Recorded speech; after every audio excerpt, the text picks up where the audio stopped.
Hello, hello, hello.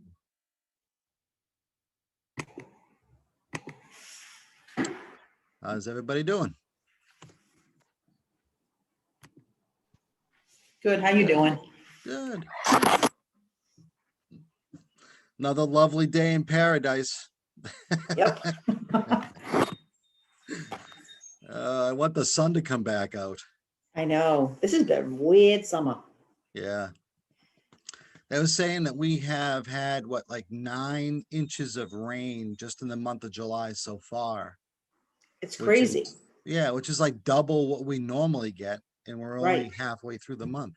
Yeah, usually we're in a drought by now. They're telling you not to water your grass. Yeah, yeah, I yeah. know. I mean, the only good thing is I don't have to water my flowers at the end of the day, but No, I know. It's true. Yep.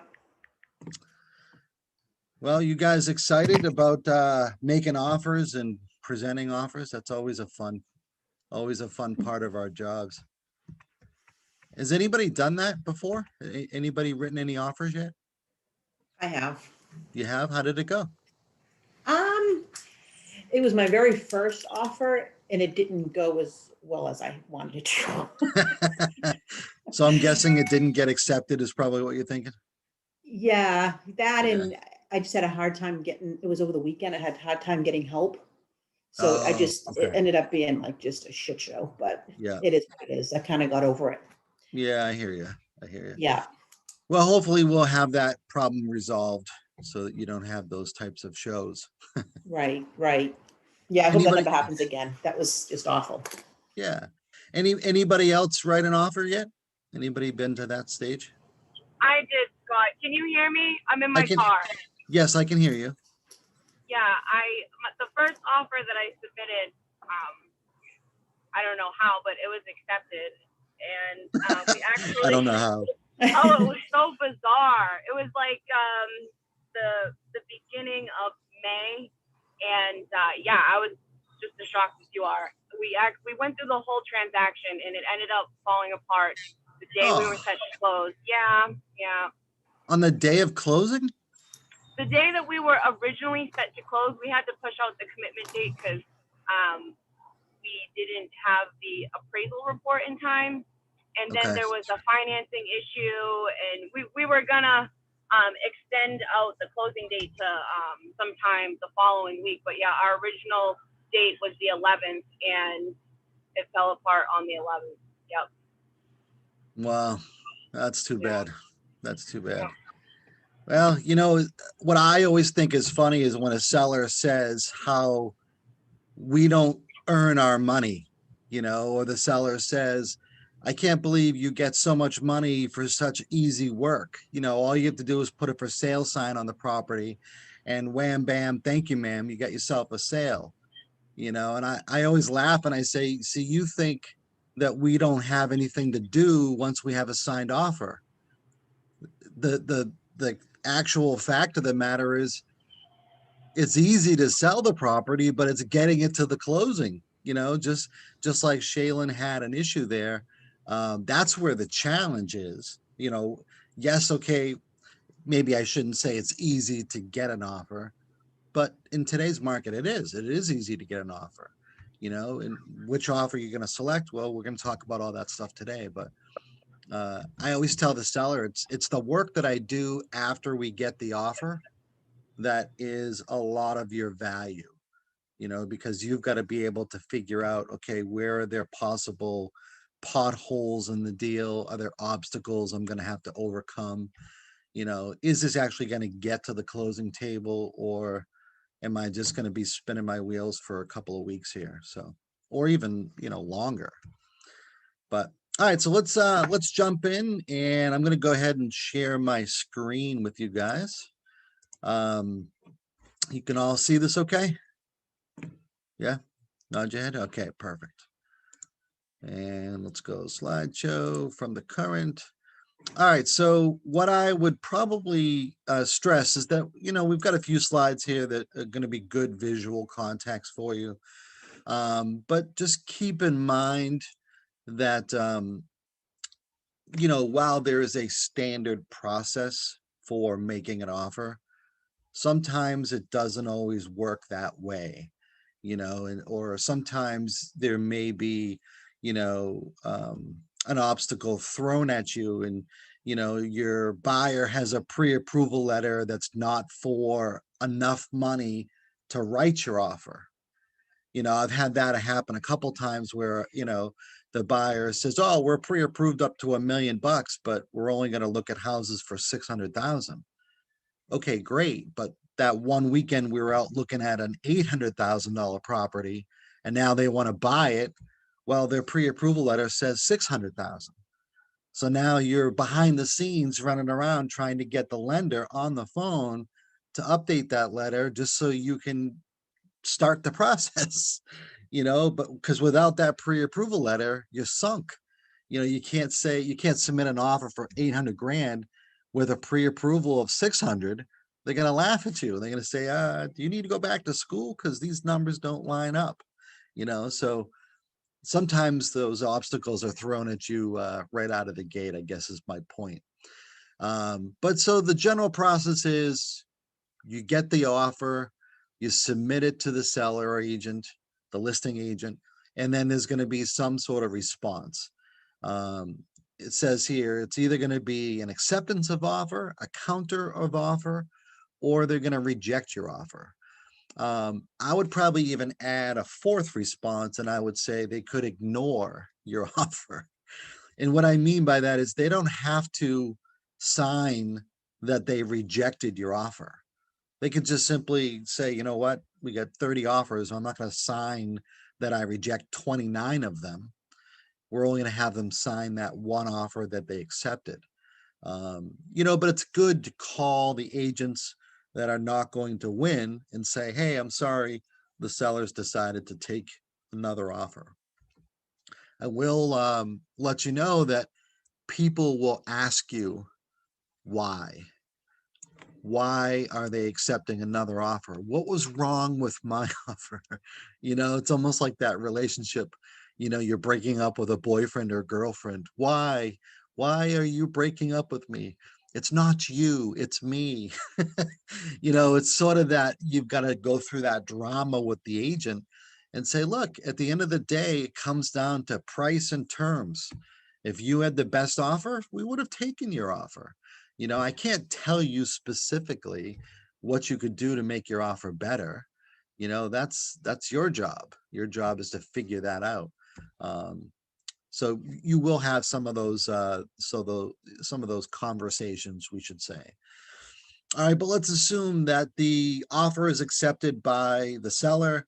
Now we're going to begin the process. We're going to begin doing the inspections and negotiation of any issues that might come up as a result of that home inspection.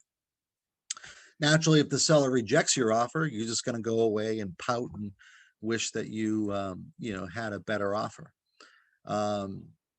And then if they counter the offer, that's just a negotiation. I personally love when there's negotiation. Like, one of the reasons why I got into real estate was because I love to negotiate. Like, if I could negotiate my groceries at the grocery store, I would. You know how, like, if you use your card to pay, it says, is this okay? I want to be like, no, I want to negotiate these groceries. Like, that's just the way I am. I love to negotiate. But I guess my point here is that the negotiation can be fun, can be a little adversarial too. You're trying to fight for a lower value for your buyer, and the seller's agent is obviously trying to fight for a higher value for their buyer or their seller. One thing I'll tell you that's interesting about that is if you have a seller's agent who's trying to say, look, the house is worth more than your offer, don't be afraid to ask the listing agent to see their comparables. It's not an insult to say to the listing agent, you know what, I looked at the comps too. I didn't find anything that justified that value. Would you mind sharing your comps with me? See how I'm not being adversarial. I'm not saying prove it. I'm not trying to get into a knockdown, drag down fight. I'm just saying, hey, you know what? I didn't see that. Can you show me what you have? So oftentimes the listing agent will share with you what those comps are. And if they won't, chances are they know the house is not worth what they're asking. They're just trying to fight as if it was, so you gotta kind of think of this whole, role and the model that we all serve for our potential clients. Okay, so let's go to some of the meat and potatoes here. So when you are preparing your offer, there's a lot of things you've got to do. First, you've got to confirm, is the property even still available? All right. I've actually shown property. This is like sad. I've shown property that was already under contract and I had no idea. Well, I don't know about you, but I'm not in the habit of wasting my time. Why am I going to go show a property that my buyer can't even have? Could there be a backup offer? Sure. But I'm not really a big fan of being in a backup position because it allows them to leverage your offer against the offer that they have. Oh, well, if you don't accept the property as is, we're going to just sell it to the other guy that's already in backup position. See how they leverage your offer? That's what I don't like about being in backup. But there are some advantages if you are in backup and the other deal falls apart. You're not competing now, you just slide into first place. So I guess you kind of have to make that decision with your client. Do you want to be in backup position? Do you not? And if you're in backup position, you got to be careful too, because you could be bound to a particular period of time. How long is my offer in backup position? Can I write a provision or clause that says buyer reserves the right to withdraw their offer at any time prior to moving in first position? That's actually a very good way to get yourself out of that deal if you ever are in a backup and your buyer's located a different home that they want to write an offer on. All right, does that make sense to everybody? If you write an offer and your buyer's in backup position, they're stuck. If you don't put a provision in there that gets them out, should they find another property and they want to write an offer on another property, if you don't do that, you may not be able to get them out. All right, so you want to kind of think of that in your background when you're suggesting that the buyer be in backup position. Okay. The other thing is you've got to ask, are there any other offers on the table? Now, what's interesting about this is you're supposed to ask your seller, is it okay if I disclose that there's other offers on the table? That's our job as listing agents. We're supposed to ask that question. And most sellers say, yeah, that's fine. But every once in a while, you'll get one that doesn't want that to be disclosed. So be sure to ask the question, why do you think that's important? Like, why do I care that there's other offers? Any thoughts? Why do I care there's other offers on the table? Because other offers can be competitive. Yeah. Yeah. Does that change what I'm going to advise my buyer? It could, right? Maybe my buyer was going to lowball them. I mean, not in this market, of course, but I'm just saying maybe they were going to come in under asking price. But now that we know that there is another offer, well, maybe my buyer's not going to play that game. Maybe they're going to come and they're going to make a more solid offer so they can be competitive, as Nick said. You want to also call the listing agent, make them aware that you're going to submit an offer. Believe it or not, I've been burned in my 27 years of business. I've learned a lot of mistakes over the years, where I submitted an offer and I never even told the listing agent. And then by the time I got it all together and I tied it up with a pretty bow and I sent it to the listing agent, he said, oh, I wish I knew you were writing an offer.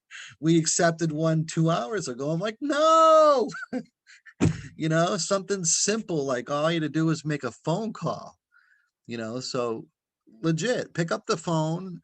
Don't text them because they might not get right back to you. And, you just want to know, is it even still available? If I write an offer, they might tell you, oh, well, we just got 2 other offers, so present your highest and best. Great, thanks for letting me know. Now I'm going to go back and advise the buyer that that's the case and make sure they put their best foot forward, okay? The other thing is the agent may ask you, just a little clue here, what are the terms of the offer that you're going to submit? What I would do is I would not share the terms with them until the offer is ready to be submitted. Okay, because you don't want them to shop your offer verbally. You don't want them to, if they've got another offer in the background and they hear what your terms are, you don't want them to shop you. So I recommend that you only convey the terms of the offer when you actually have it signed in writing and you're presenting it to the listing agent. Okay. If they say to you, what are the terms? Just say, you know what, I don't know. We're going to meet in an hour or so. If you have to give them a little fib, then I would recommend that. When you do present the offer, you want to make sure that you're calling the agent. You've got to ask them, how do you want the offer to be submitted? Am I going to email it to you? Am I going to fax it to you? Would you like me to get in the car and drive it over and present it to you? Believe it or not, everybody has different ways of conducting business. There's still some old school, old generation real estate agents that want it done a certain way. Some will even go as far as putting on the MLS. These are the offer presentation requirements, and they outline what all those requirements are. And if they do that, you really want to try to follow them as closely as you can, because it means that they're trying to tell you, hey, you got to do it my way, or it's going to be a bumpy road, bumpy ride, you know? But when you're calling the agent and you're asking them this information, you want to try to build a rapport with them. Okay. You don't want it to be an adversarial type thing. You know, I'm coming in, you know, guns blazing, and I'm going to, you know, chop off some heads. It's not a, you know, battle till death.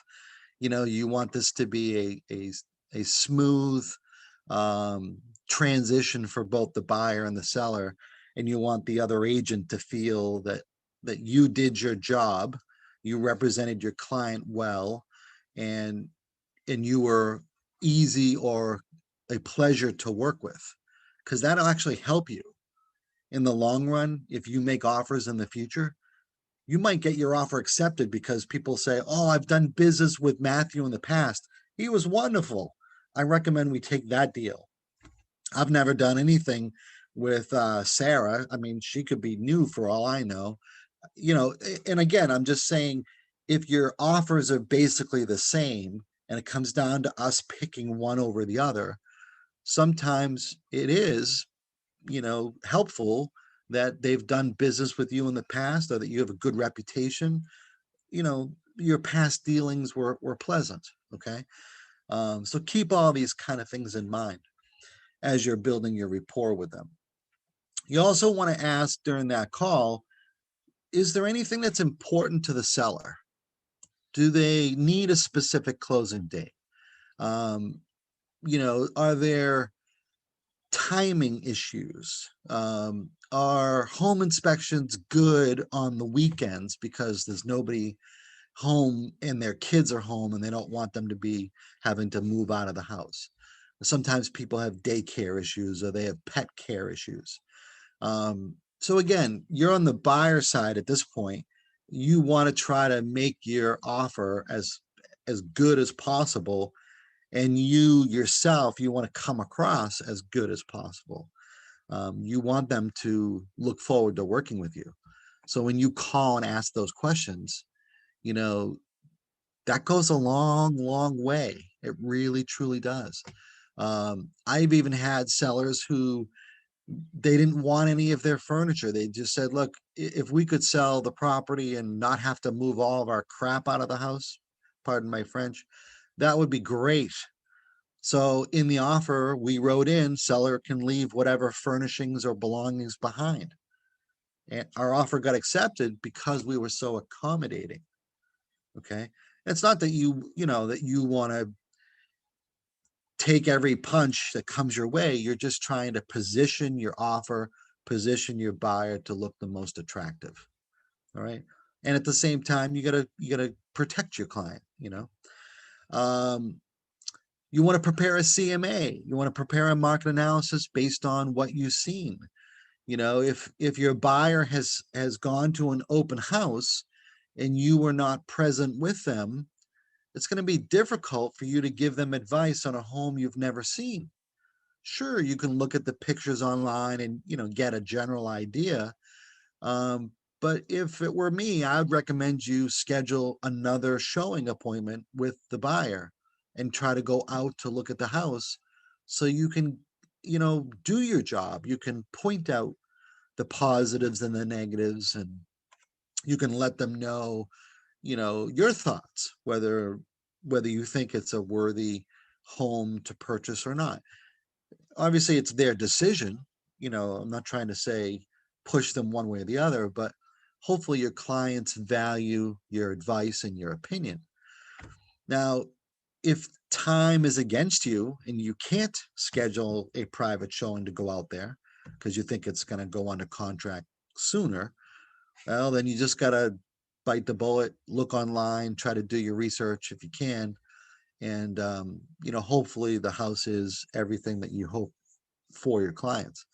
But your market analysis really should confirm that the value is there. The seller's asking $1 million. Is it worth $1 million?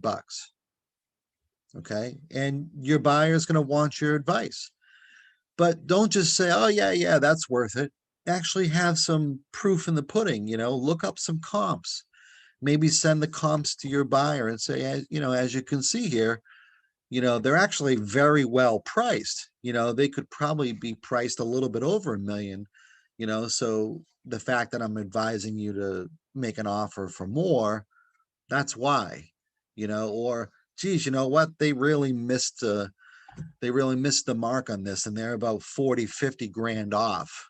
You know, you don't want your buyer making an offer well over its actual fair market value. Okay, so there's a little bit of work that goes into making the offer, as you can see. You want to check the MLS property status or the history. The DOM means days on market. PCG means price change. BOM is back on market. Why do you think this makes a difference? What do you guys think? Why do you think the property history, days on market, all these things, why do they make a difference? I'm not sure if this is a good guess, but maybe it could decrease the value of the property because, you know, how fast homes are selling. Okay, I can see where you're going with that, but that's not what I was thinking. I was thinking it could show it's a history of what's happened. If you see a price change, does that show you that the seller's motivated? Yes. If you see that the properties come back on the market, maybe they had a sale fall through. Is there seller motivation? Yes. Days on market, if it's 1, well, it's probably what it is. But if it's 90 days on market, what does that tell you? Are you going to be making a full price offer or better? Probably not, right? Because that house has been on the market for 90 days. So you're looking at the history of what's actually happened during the marketing. And you're trying to advise your clients based on what you see. Because every time something happens, we're supposed to mark it in the MLS. If we have an offer and it's marked as contingent, it tells you why it's contingent. Is it contingent on inspection, appraisal, attorney review? Whatever the case is, it's got to indicate what that is. So, and then if you see, oh, well, 10 days later, it's back on the market. That tells me if it's within a 10-day period, there was probably a home inspection issue. So maybe you call the listing agent, or during your initial call, you ask the agent, hey, I see the house has had an accepted offer and it fell apart. You know, can you tell me anything about that? Were there any issues? And sometimes the buyer got cold feet. There's no issue at all. They just got cold feet. Or you could have had a legitimate issue. All right, well, what was the issue? Is the seller fixing it? All right, this is part of our job as a buyer's agent, is to kind of dig and figure out, how do we best position our buyer, and, are there any things that we need to make our buyers aware of? Okay. Speaking of seller disclosures, you want to look in the MLS to see whether the listing agents noted whether there's a seller's disclosure on file or not. Lead paint disclosure, if there is, you want to print these off, make sure you're getting them signed by the buyer.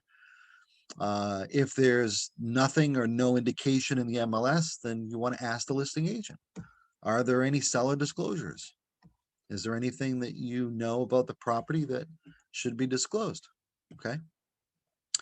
And then the last thing you want to do is obtain a updated pre-approval letter, which covers the offer value. That's important. And now we kind of have a little bit of a scenario that I want to run by you.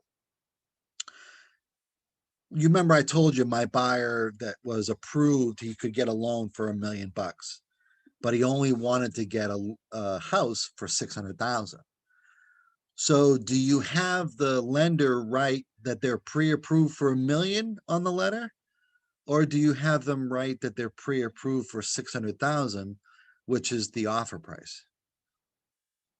Which way would you go? What do you guys think? I think $1 million. And why do you think that, Nicole? Well, I think it could show the seller that these guys have buying power and maybe they're well qualified if they have the margin. Yep. Anybody else have an opinion they like to share? There's no right or wrong. It just depends on your reasoning. All right. I actually agree with Nicole 150%. I think that it's better. I think it makes the buyer look better. Geez, they can afford $1 million mortgage, but they're only applying for 600. Oh, they got this in the bag all day, right? It's showing the buying power. It shows that we're buying well within our means. But if you have a lender who, and a lot of lenders do this, by the way, a lot of lenders say, what's the offer price going to be? And then they write the pre-approval based on the offer, which is not wrong. It just doesn't show buying power. Now, if I write that they're pre-approved for $1 million, it doesn't mean they're going to pay $1 million for a $600,000 house, right? But the lenders were just probably taught you only write the pre-approval letter based on what the purchase price is. So if you do have some control, I would suggest you contact the lender and have that conversation.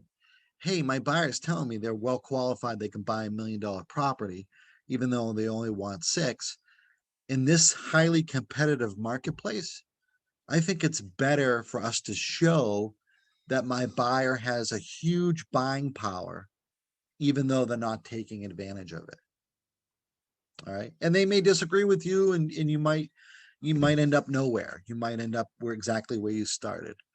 But I happen to agree, Nicole, that's an advantage.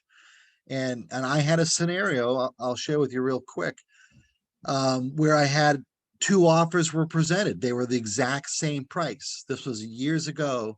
They were both $325 was the list price, and one buyer was putting down 20%. I'm sorry, both buyers were putting down 20%.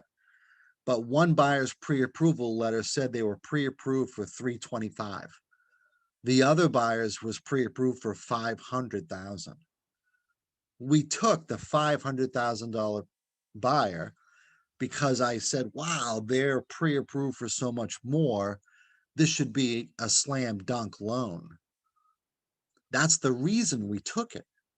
Now, when the buyer's agent called me and said, geez, I saw that the property closed for the same price we offered. Why did you take that buyer's offer over ours? I explained to him what my reasoning was, and he's like, well, that stinks. I said, I know, but I had to go with what information I had. All right. Do you see the power of that? It's huge. So this is something I'd give some thought to. Okay. Anybody have any questions on anything so far? No. All right. Here's the offer. So how do I write the offer?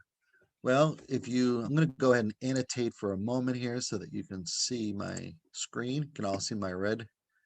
Okay. If you look at the offer itself, this is a standard MAR offer. You'll see that you put the buyer's name and address up in this left-hand corner. Seller's name and address is going to be in the top right corner. And then you're writing the agent, the name of the person who's writing the offer. You're going to indicate you're the buyer's agent. All right. And then you're submitting the offer on behalf of Jane Doe, who is your buyer. All right. And then you're naming the actual address, which here's that famous 123 Main Street. $1 million. Oh, I'm sorry, I skipped. So the property was introduced to the buyer by Scott Gordon of Keller Williams Realty. How much? $1 million. We're using $1,000 to bind this deposit. All right. 500 to 1,000, excuse me, is the standard amount that you would use to bind the deposit. If you want your clients to make it more than that, by all means, they can.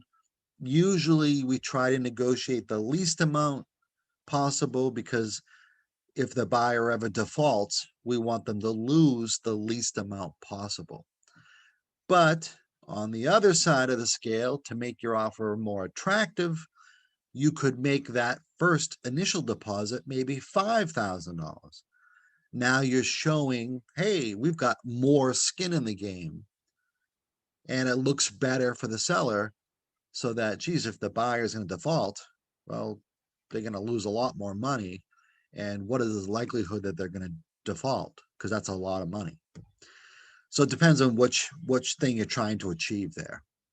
And then that second deposit, which is line 2, is what you're going to give at the purchase and sale. This is your additional earnest money deposit that makes up approximately 3 to 5% of the purchase price. That's typically what we put in that line. All right. So in this scenario here, my total deposit would have been $20,000, which is only what, 2% of the actual value. And then the paragraph 2, duration of the offer. This is important because you're saying how long is your offer good until, which means if you put a date and time in here, as we're supposed to, if we don't get a signed offer returned back to us prior to that date and time, then the offer has expired. It disappeared, it dissipates. Okay.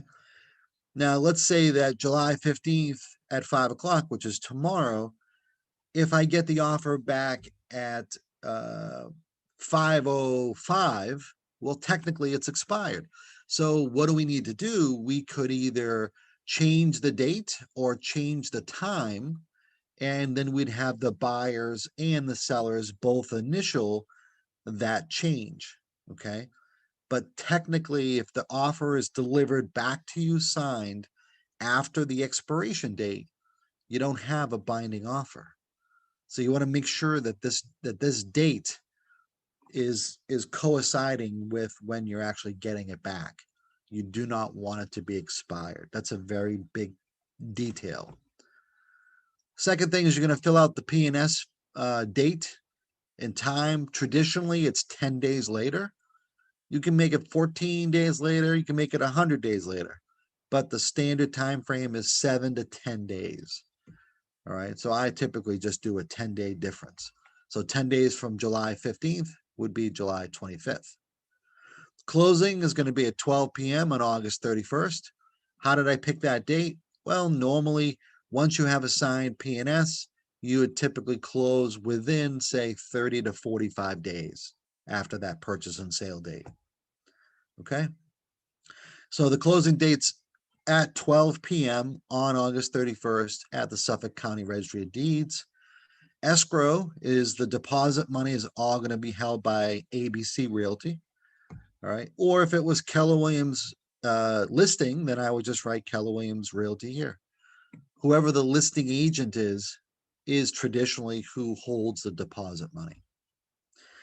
What are the contingencies? Well, the standard contingencies written in here is the mortgage and inspections.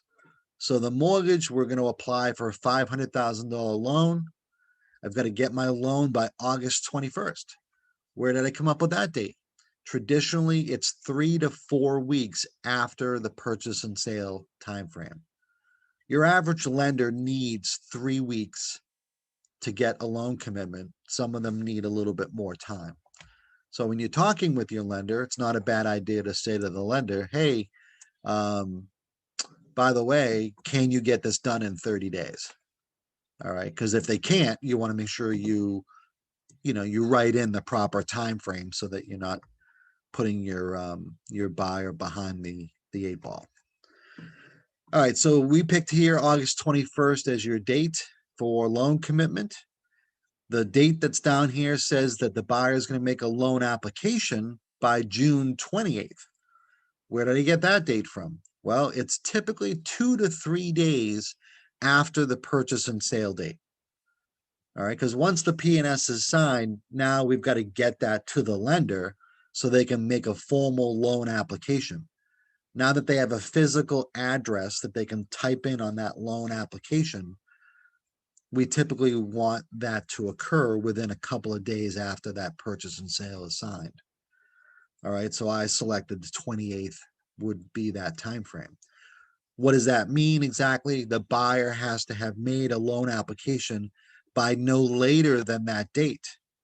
If they didn't apply till say July 5th, well, then it could be argued that they did not use diligent efforts in order to obtain their financing. And then that could create another problem later on. If anybody has questions at any time, feel free to yell them out. I don't want you to feel like you have to wait until I ask, okay? All right, so we look at paragraph B here, talks about inspections subject to the property being inspected. What you'll notice, you need to read the entire contract if you haven't already done this. This specific language in here, and it says that, let me see, the premises, including but not limited to the home inspection, pest inspection, lead, energy efficiency, septic sewer, water quality, drainage, other consultants, but it's by consultants regularly in the business of conducting said inspections. So in other words, you can't use Uncle Tom as your home inspector. You need to have an actual licensed home inspector who's going to conduct that, because the contract says it's subject to you having inspections done by persons of that caliber. All right. The buyer shall have the right to give written notice received by the seller or seller's agent by 5 p.m. on the calendar day after the date set forth above, terminating this agreement. So they're basically saying it's the buyer's sole discretion as to whether they wish to continue or not. It doesn't even have to be a big issue. You don't even have to explain what your issues are. We've had a home inspection. We're not satisfied with the condition. We don't wish to proceed. Will you tell me what's wrong? No, you don't have to. Most people do. Most people make the seller aware of what those disclosure issues are going to be, but not everybody does that. And then you've got representations paragraph, and we typically write none here. If the seller had a seller's disclosure that was filled out, I would recommend you write that in this line here, seller's disclosure form, completed by the seller, because you're relying, or your buyer is relying on information that was shared in that disclosure. Otherwise, it says that the buyer didn't rely on anything. They're just making their offer based on no knowledge. Buyer's default, obviously, if they don't do what they're supposed to do, they could potentially lose the money that they've put on the offer. And then additional terms, maybe you want the couch or the refrigerator to be included, washer, dryer, whatever. Jacuzzi, I wrote John Deere riding tractor and then the red Ferrari that's parked in the garage. Because I'm going to make every effort to get that. All right. The problem is it's for the buyer. So I'm going to have to now coerce the buyer to let me drive the Ferrari. All right. And then the buyer's going to sign right here, Jane Doe. And if Jane Doe is married, then, or has a second person purchasing, then they sign the other line. The seller could just simply check off, I accept the offer at this date and time. And then the seller is going to sign Mickey Mouse at the bottom. All right. And then they're going to send that offer over to the buyer's agent and you're going to do your happy dance. If there's going to be a counter offer, then they fill out this section down here.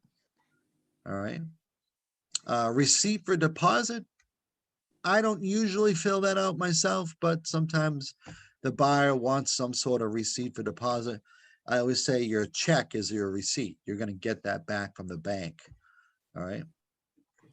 Anybody got I have a question. any questions? Yeah, go ahead. Yeah. So your inspection day is July 25th, right? Yep. It's the same day as the purchase sales agreement day. Yeah.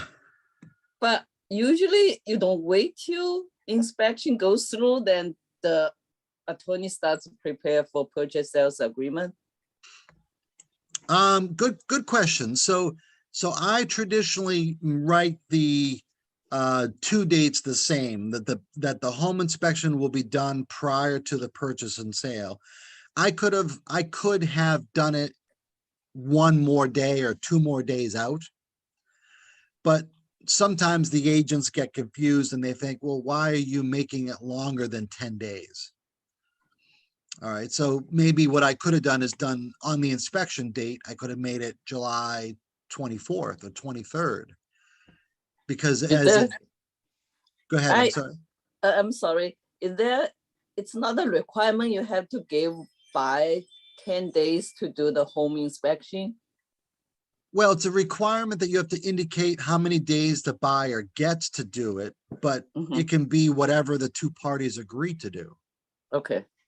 Traditionally, it's 10 days. 7 days has become more popular just because, because of the markets as crazy as it is. So we are seeing people get it done quicker. But you want to indicate how long does the buyer have to conduct their inspections. And if that date comes and you need more time, then you need to request an extension of more time, which would be a separate document requesting an extension of the home inspection contingency. Okay. So can you repeat on the mortgage part, the June 28th, will you get this June 28th? So this is the date that the buyer has to make an application by. Okay, so I make that date 3 days after the P&S signing date. So the purchase and sale signing date's July 25th. So I'm saying that the buyer is going to submit the purchase and sale and make their formal loan application no later than 3 days after that date. So it should be June July 28th. 28th. Oh, yes, you're right. I'm sorry. I didn't catch that I wrote the wrong month. Okay, that's why a little confusing. No, you're right. I forgot to change that. I'm sorry. Good catch. That's okay, yeah. No. Good catch, Ping. Good Okay. catch. I apologize. I'm looking at that. No, it's okay, yeah. Yes, that's why a little question there. Okay. Yeah, no, you were right to question that. Yeah. And that's actually great, because if you were on the listing side, you'd be calling the agent saying, are you aware you put the wrong date? This doesn't really make sense. So good catch. Okay. I wish I could tell you I did it on purpose, though. All right, I see here that Nicole wrote in the chat, problems or price negotiable. Was this in response to a different question I asked? I'm sorry, I didn't see it. Nicole, was your question answered, or were you just making a statement? All right, looks like Nicole might not be right with us. All right, so let's move on. If anybody doesn't have any other questions about writing the actual offer. Okay, offer presentation in your strategy. It's very difficult to do this, but you know, in the slower times when we weren't all as crazy as we are now, we would try to present our offers in person if we could.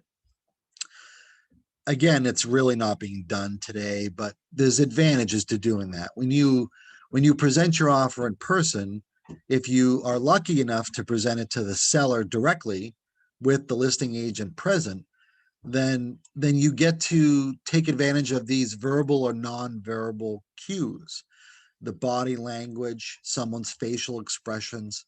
You can see whether they're happy or disappointed with what it was that you presented.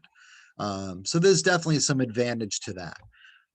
For the buyer agent to present the buyer's offer, the advantage is also that you're going to give it the best spin because you represent your client.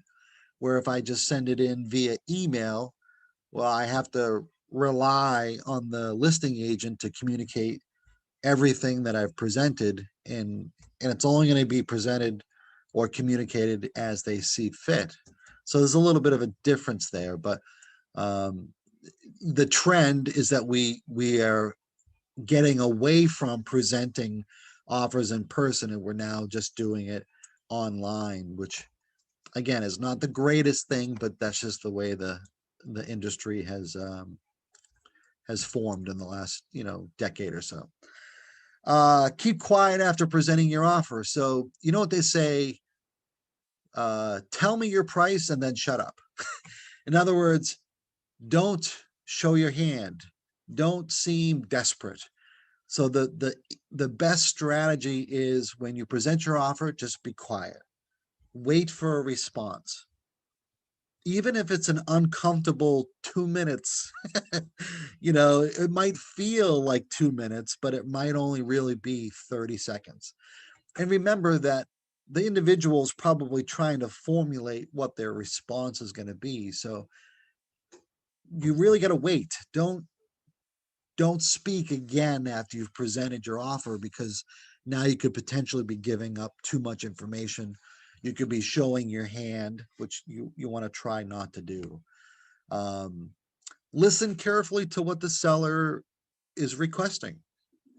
These are hot buttons for the seller. So, whether the buyer cares or not, if it's important to the seller, then we need to communicate that to the buyer, because we might not have a transaction if we don't.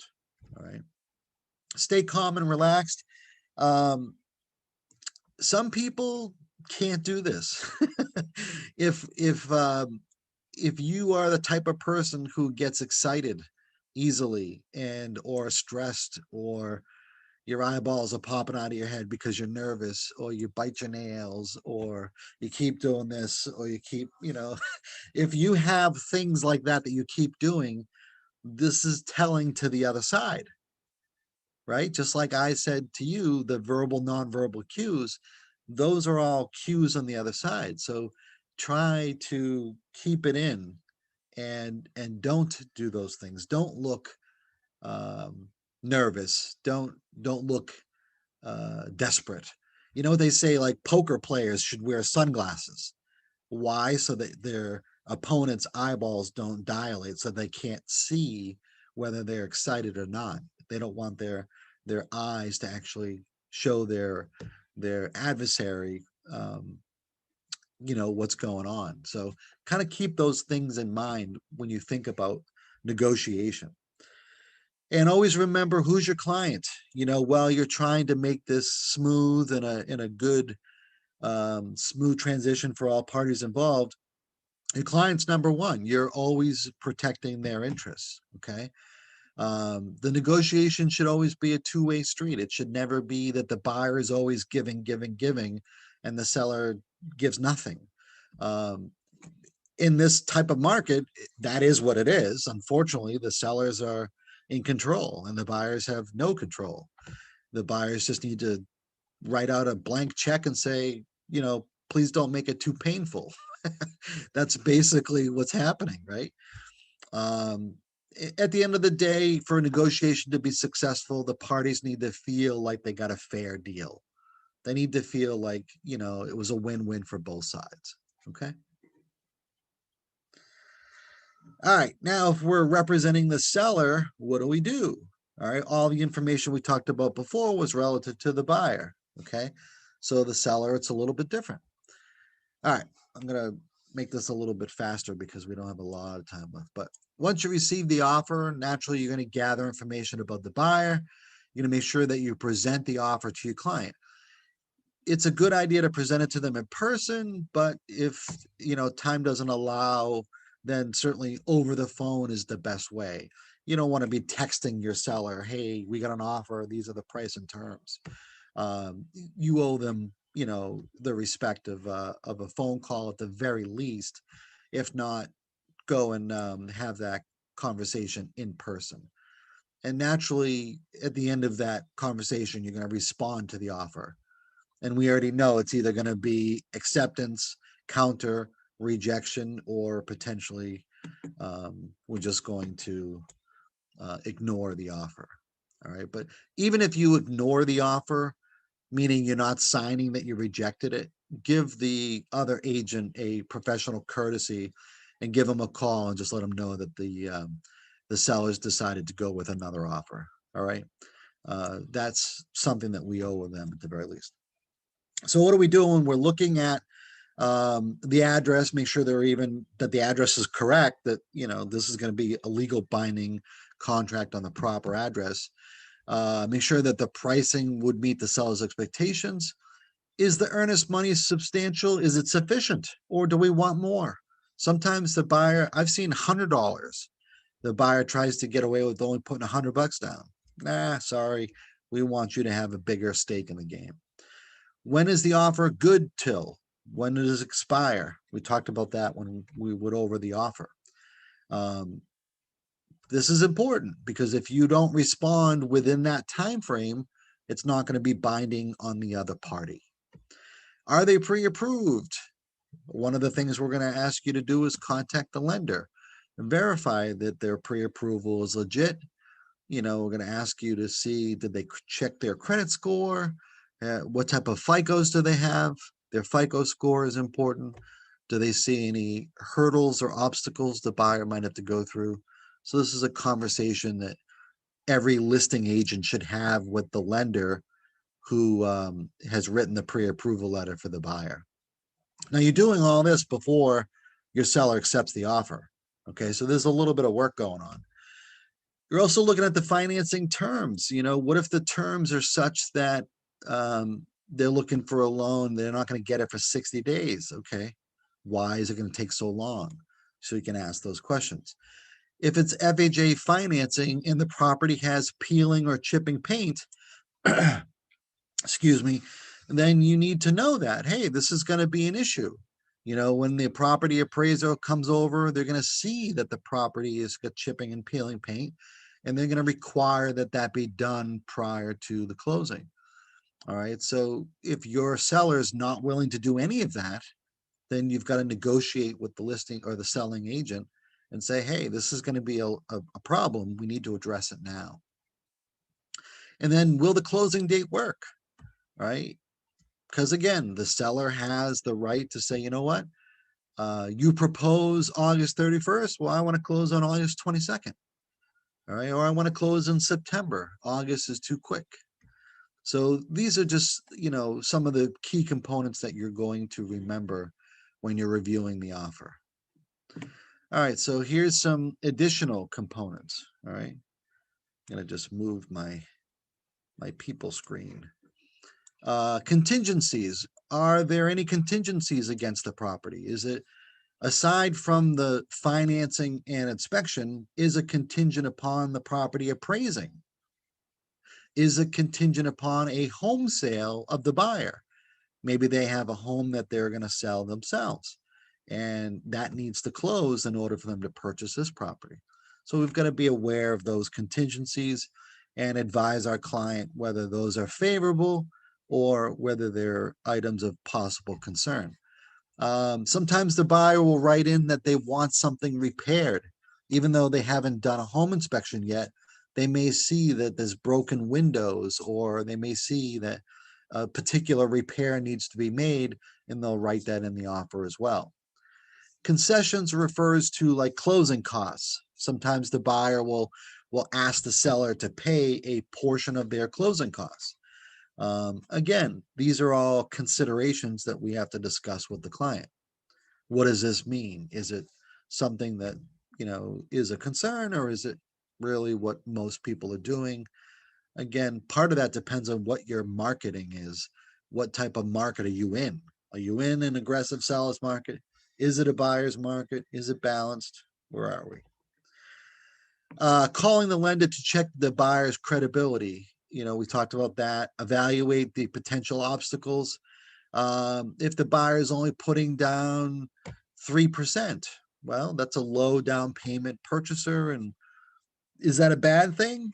No, it's not terrible, but I mean, it's not. A 20% down payment purchaser is better, or 5 or 10% down is a better buyer. But it doesn't mean that you would ignore that lower down payment purchaser, especially if they're the only game in town, if they're the only offer that you have presently on the table. And then you want to evaluate what's the likelihood you're actually going to get to the closing table. All right. And if the likelihood is good, then you can make a recommendation to the seller. All right. And you may recommend one thing and the seller might say, nah, I want to go with this one. Well, it's a business transaction, so that is indeed up to them. So let me ask you, as we come close to our time frame, what questions should the listing agent ask the buyer's agent? If you're a listing agent, what type of question do you think you should ask the buyer's agent? What do you think?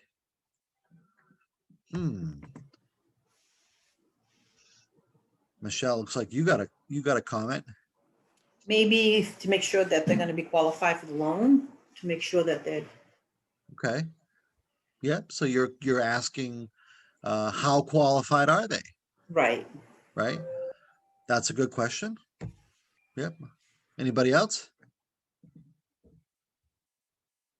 I would definitely ask, how interested are your buyers in this property?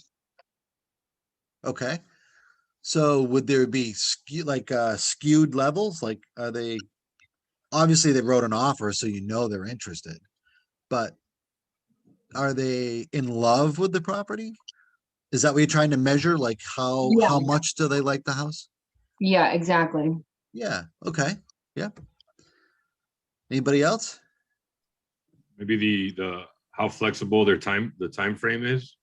Yeah. Is there any flexibility? That's a good question. Yeah.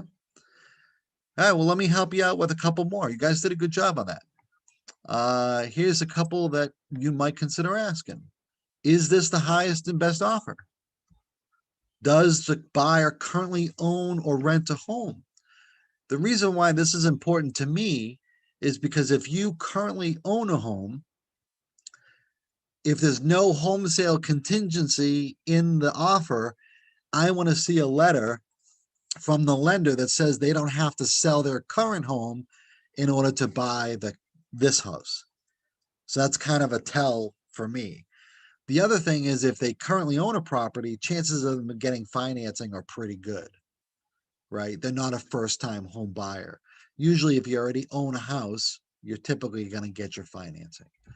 Does the house or does the buyer have a home to sell? Sometimes they do have a home to sell, but they don't make it contingent. And that's okay as long as they have that ability. If the lender says no, they have to sell their house before we can close. Well, that's something I want to share with the seller. Even though it might not be written in the offer that it's subject to them selling their home, they still have to sell their home in order to buy your home. Okay, so there's sort of a little bit of, a little thinking that needs to go into that. Have you ever used the lender before? This is important because if you've never used the lender before, Well, then the other side, the listing agent might be like, well, I've never heard of them. You've never heard of them. Like, are they just some pop-up company that claims to be a lender? Or there's value when you've worked with the lender. Oh, I've worked with this lender for 20 years. I've done, 200 home sales with this lender. Great. I'm going to tell my seller that. All right. It's going to make us feel comfortable that we know the lender and we have experience working with them. Does the buyer have any concerns initially? Is there anything that, they're concerned about with the inspection? Can the buyer close earlier if the loan approval permits? This kind of goes off of your suggestion about flexibility. Can the buyer be flexible? All right. Or maybe the seller needs some flexibility on the closing date. If the buyer gets loan approval early, can we close early? Or do you need to close on that specific date as you indicated? And if there's a cash offer, you want to verify that the funds are actually there. So you want a letter from a bank or wherever the cash is, indicating this person has cash, liquid, in the amount of the purchase price or greater. And then if it is subject to the sale of a buyer's home and your client's okay with that condition, always make sure you get a copy of the purchase and sale and the pre-approval letter on that other transaction. All right, even though you have nothing to do with the transaction, you want to review it. You want to see, are there weird contingencies or conditions in the other offer? You got to be aware of what's going on the other transaction that you're not involved in. All right, because if you see that they haven't even done a home inspection yet, well, I mean, so their other offer could easily fall apart. Or maybe they did a home inspection, they signed a P&S, the loan commitment letter is already in. So this is kind of a, done deal. Well, now I'm going to feel confident recommending that to my client. All right. All right. And then naturally, when the seller reaches a decision, they're going to do whatever it is that they decide they want to do. Are they going to counter? Are they going to accept it, reject it? What happens and where do we go from here? All right. All right, guys, I apologize. I went about 5 minutes over. Anybody have any comments, questions, thoughts, moans, groans? No? You're all like, okay, I'm done. Thank Thank you. you. All right, guys, have a good one. And Thanks, Scott. thanks for all your great questions, okay? Thank you. All right, take care. Bye.